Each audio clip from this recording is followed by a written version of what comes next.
Bonjour à toutes et à tous, je suis ici aujourd'hui pour vous parler des hypochondriaques.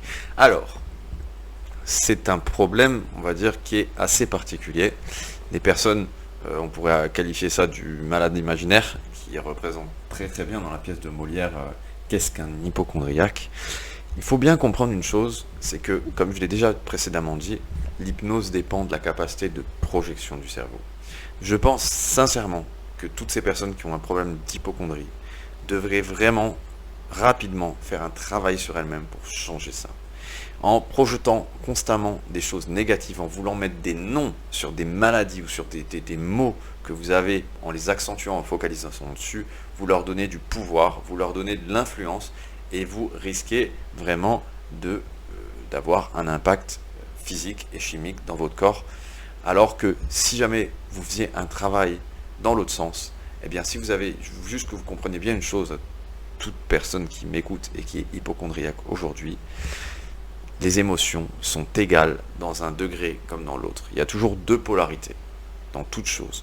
Donc si vous êtes capable de projeter des choses aussi négatives constamment, vous êtes capable, après avoir fait un travail sur vous-même, de projeter exactement l'opposé des choses positives constamment. Vous avez cette même capacité de projection d'un sens comme de l'autre. L'intérêt, ça va être de l'inverser. Je pense que c'est quelque chose de très bien et de très important en hypnose de travailler avec ce genre de personnes parce que un état d'hypochondrie, c'est plus ou moins aussi une sorte d'état d'hypnose léger. C'est pas un état hypnotique traumatique comme la phobie en hypnose négative, mais c'est un état d'hypnose léger, constant par contre.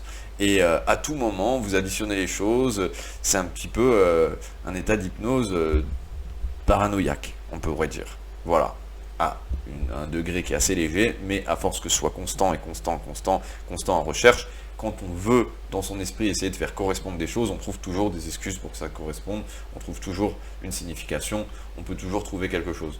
Donc, à force de chercher à vouloir mettre des mots, à vouloir mettre quelque chose sur un mal, quelque chose qui peut être passager, quelque chose qui peut être rien du tout, et de vouloir absolument lui donner du pouvoir, eh bien c'est quelque chose vraiment que je déconseille. Je sais que c'est pas évident pour les personnes qui sont ancrées là-dedans, mais je les invite à aller faire une thérapie avec une personne qui travaille avec ce genre de spécialité-là, pour se débarrasser de cette capacité de projection négative et le remplacer par quelque chose de merveilleux. Vous avez le droit de projeter quelque chose de super cool tous les jours, d'envoyer que du positif, et vous n'êtes pas obligé de vous torturer l'esprit avec tout ce qui est pas cool et qui est négatif. Je vous remercie et je vous dis à très bientôt.